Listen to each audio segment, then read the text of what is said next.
नमस्कार रसिक प्रेक्षक हो, आपलं कडक लाटमध्ये स्वागत.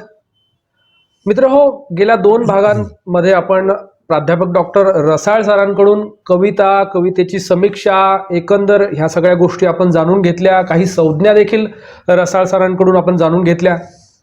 कडकलाटचा हा आपला 3रा भाग आणि या 3ऱ्या भागामध्ये आपण जाणून घेणार आहोत मराठी साहित्य व्यवहार. रसाळ सर, बऱ्याचदा अशी टीका होते, असे आरोप होतात, खूपदा चर्चा होते, वेगवेगळ्या प्लॅटफॉर्मवरून ती चर्चा होते की मराठी साहित्य हे कंपूमध्ये वाटलं गेलंय. काय वाटतं आपल्याला?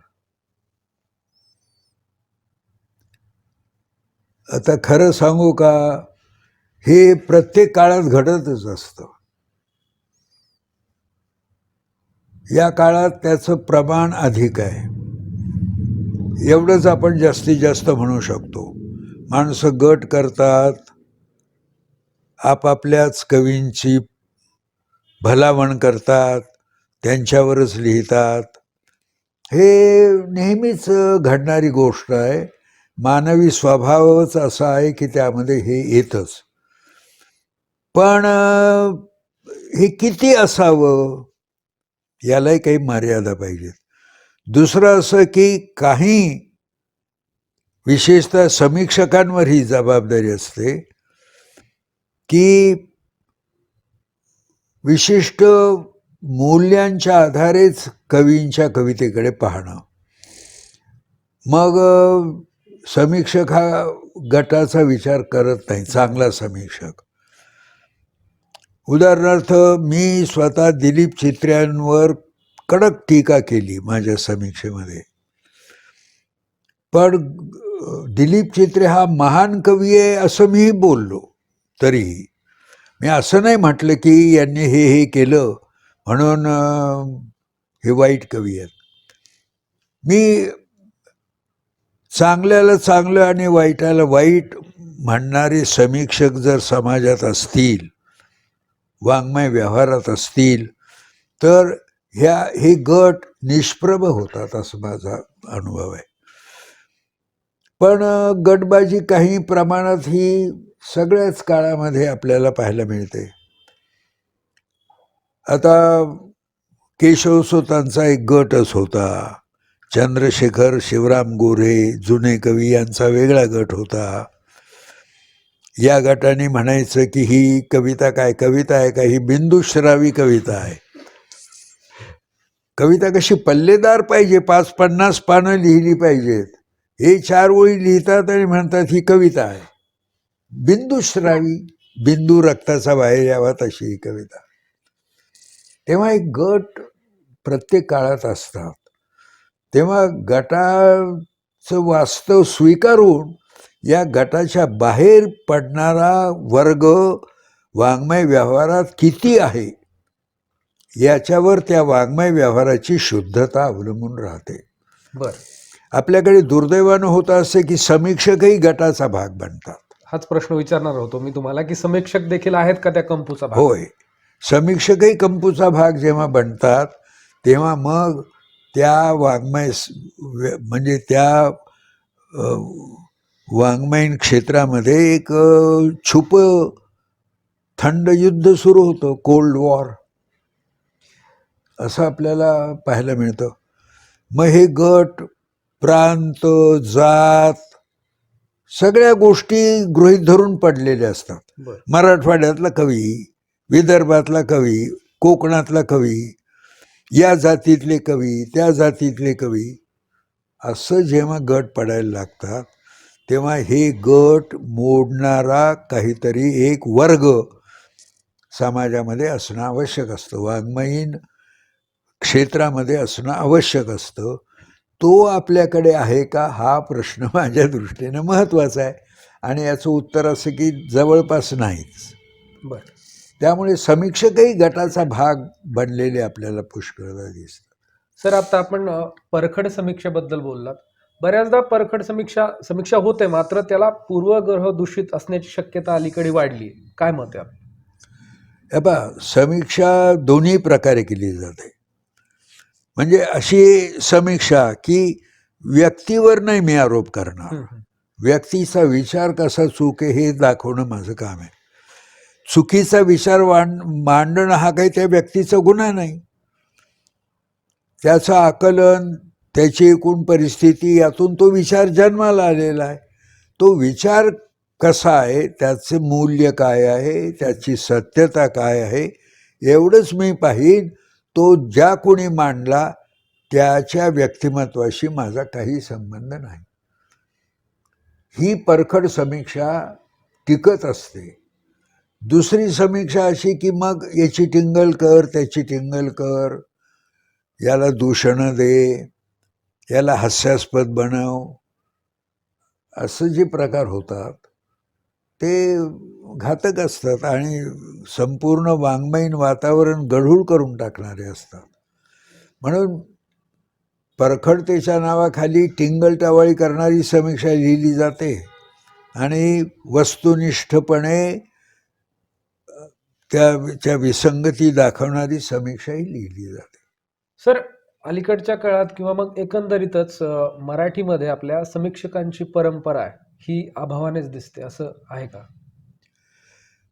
हे पहा, समीक्षकांची जेवढी गरज आहे सध्या वाङ्मयीन व्यवहारात, त्याप्रमाणे समीक्षक मराठीत नाहीत. किंबहुना हे समीक्षक कुठल्याही काळामध्ये मराठीत पुरेसे नव्हते. त्यामुळे झालं असं की मराठीमध्ये असे अनेक मोठे कवी आहेत की ज्यांच्यावर एक ओळही कोणी लिहिली नाही, असं एक चित्र आपल्याला पाहायला मिळतं. आता दुर्लक्षित कवी, उदाहरणार्थ मी शंकर रामाणीचं नाव घेतो. म्हणजे ज्याला लिरिकल पद्धतीची कविता लिहिणारा कवी म्हणू असा तो एक चांगला कवी, पण कोणीही शंकर रामाणीची दखल घेतली नाही. बोरकर खूप मोठा कवी आहे माझ्या दृष्टीनं, पण बोरकरांच्या समग्र काव्याचा एकत्र विचार करणारा मराठीत एकही ग्रंथ नाही. असे कितीतरी कवी मला दाखवता येतात. उदाहरणार्थ अलीकडच्या काळात सदानंद रेगे हा एक कवी आहे, कोणीही उल्लेख करत नाही. आणि गंमत अशी आहे की लेखक किंवा कवी वारला गेला की कोणी त्याचा उल्लेखच करत नाही, म्हणजे त्याच्या कवितेबद्दल कोणी बोलतच नाही. मराठीमध्ये हे फार मोठ्या प्रमाणात आपल्याला पाहायला मिळतं. सगळेच म्हणजे आता कादंबरी, रवा दिघे या कादंबरीकाराबद्दल काय मराठीमध्ये, रवा दिघे, पाणकळा, आई आहे शेतात, अतिशय उत्तम दर्जाच्या कादंबऱ्या रवा दिघेसारख्या लेखकाने लिहिलेल्या आहेत. कोणीही रवा दिघ्यांचा उल्लेख करत नाही. असे कितीतरी मी लेखक आणि कवी दाखवीन की ज्यांचे उल्लेख कोणीही करत नाही आणि ज्यांनी उत्तम वाङ्मय निर्मिती केली. मराठवाड्यामधले बी रघुनाथ हे उदाहरण घेऊ. बी रघुनाथ हा पहिला असा लेखक आहे ज्यानं प्रादेशिक वाङ्मय निर्माण केलं. मग नंतर गोनी दांडेकर वगैरे ही पिढी आली 50 नंतर, श्रीना पेंडसे, गोनी दांडेकर वगैरे, मधु मंगेश कर्णिक वगैरे कादंबरीकार, आणि प्रादेशिक कादंबरीचं नाव. पण या माणसानं मराठवाड्याच्या संस्कृतीचं सूक्ष्म असं चित्रण करणारं वाङ्मय लिहिलं. एवढंच नाही तर कवितासुद्धा प्रादेशिक बनवली. बी रघुनाथ हा असा कवी की ज्यानं कविताही प्रादेशिक, तुम्हाला ती कविता वाचताना मराठवाडा समोर उभा राहील अशी कविता. कोणी उल्लेख करत नाही. म्हणजे मराठवाड्यातले आपले 4 लोक बी रघुनाथ म्हणतात, पण बी रघुनाथांवर गंभीरपणे काम झालं आहे असं आपल्याला कुठेही आढळत नाही. असे कितीतरी लेखक कवी, माडगुळकर उदाहरणार्थ, म्हणजे कवींवर तर नाहीच, मी अनेक कवींची नावं घेऊ शकतो. मी आरती प्रभूचं आता घेतलं, पाडगावकरांनी तर इतकी खंत माझ्याजवळ व्यक्त केली की मला वाईट तरी कवी आहे म्हणून म्हणा ना, पण काहीतरी म्हणा की पाडगावकर हा असा कवी आहे. कोणीही दखल घेतली नाही. इंदिरा संत, कोणीही दखल अशी, म्हणजे ज्याला परिपूर्ण कवींचा अभ्यास असं आपण म्हणू तसा मराठीमध्ये होत नाही. आता उत्तम पुस्तकं निर्माण होतात, त्याच्यावर परीक्षणं येत नाहीत, त्याच्यावर लेख येत नाहीत कुठले विश्लेषणात्मक, असं एक चित्र आहे. तेव्हा चांगले समीक्षक तर नाही, संख्यासुद्धा समीक्षकांची खूप कमी आहे. याला कारण वाङ्मयाची समीक्षा करणं हे मराठी विषयाच्या प्राध्यापकाचं काम आहे असा समज आहे. खरं म्हणजे असं नाही. कुठल्याही क्षेत्रातला माणूस असो, तो जर उत्तम वाचक असेल तर तो स्वतः चांगला समीक्षक बनू शकतो. समीक्षा हा काही मराठी प्राध्यापकांचीच एकमेव मिरासदारी आहे असं मानायचं काहीच कारण नाही, पण तसं आपण मानतो. आणि मराठीला जे विषयाला विद्यार्थी येतात ते ज्यांना काही जमत नाही म्हणून मराठीला येतात, आणि मग त्यातून चांगले समीक्षकही निर्माण होत नाहीत. निश्चितच असं आहे.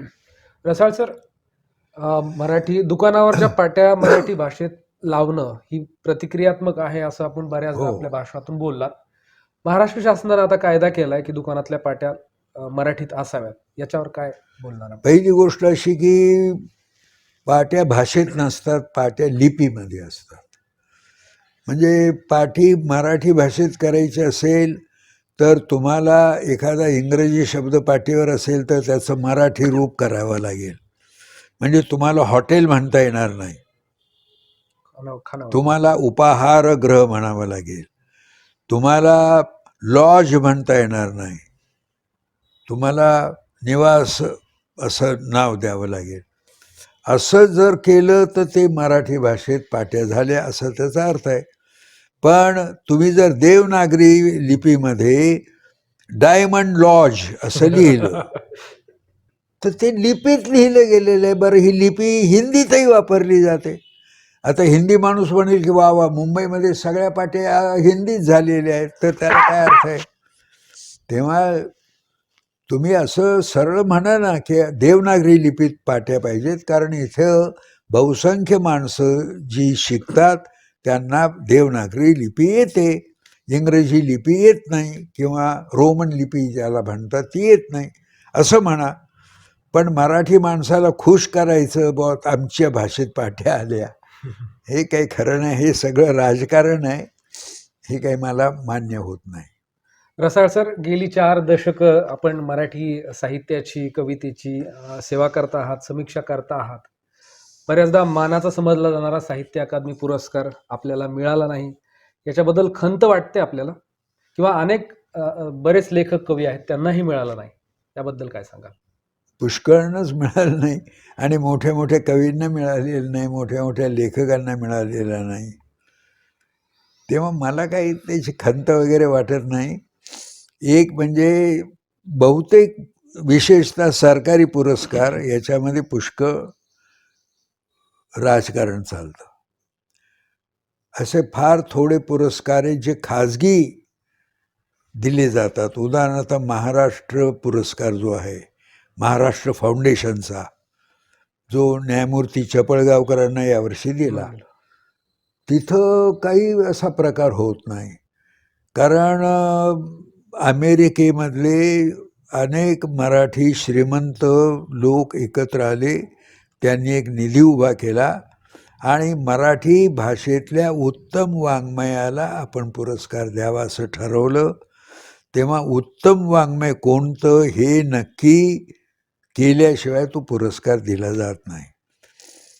असे खाजगी पुरस्कार आहे, आणि यापैकी मला अनेक पुरस्कार मिळालेत.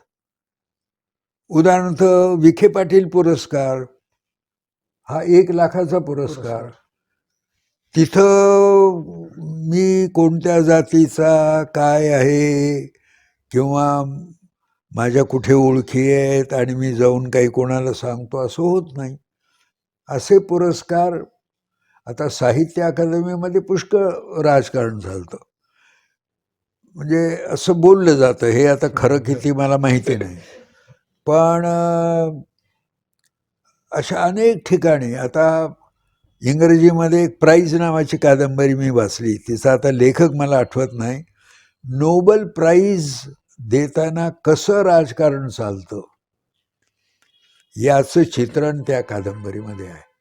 त्या लेखकानं आयुष्याची 5-10 वर्ष संपूर्ण कागदपत्र जी उपलब्ध त्याला करून दिली गेली ती सगळी अभ्यासून ती कादंबरी लिहिली. आता उदाहरणार्थ रशियातल्या सोल्झेनित्झिनला नोबेल पुरस्कार दिला. राजकारण बघू रशियाची काय भूमिका आहे. झिवॅगो लिहिणाऱ्या पास्तरनाकला पहिला पुरस्कार दिला. तेव्हा स्टॅलिन होता, त्यानं तो भडकलेलाच होता, त्याने घेऊ दिला नाही तो पुरस्कार. ते लोकांपुढे चित्र येतं की बुवा हे विचार स्वातंत्र्य अमान्य करणारा देश आहे, हे अमेरिकन आणि युरोपीय राष्ट्रांना सिद्ध करायचं असतं, मग हा पुरस्कार देऊन हे सिद्ध करा, असं राजकारण चालू शकतं. म्हणजे हे राजकारण तिथं झालंच असेल असं नाही, पण अशा अनेक प्रकारच्या शक्ती त्या ठिकाणी कार्यरत झालेले असतात की ज्यामुळे तो पुरस्कार योग्य माणसाला मिळेलच असं नाही.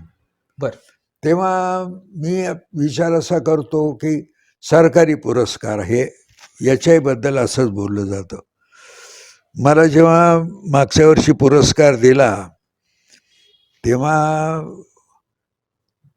इथं संडे क्लब आहे, तिथं माझा त्यांनी आपला छोटा सत्कार केला. तेव्हा मी हे बोललो की यानं कुठून बुवा हे सगळे धागेदोरे जुळवले, असं माझ्याकडे पाहून अनेकांच्या मनात विचार येणार.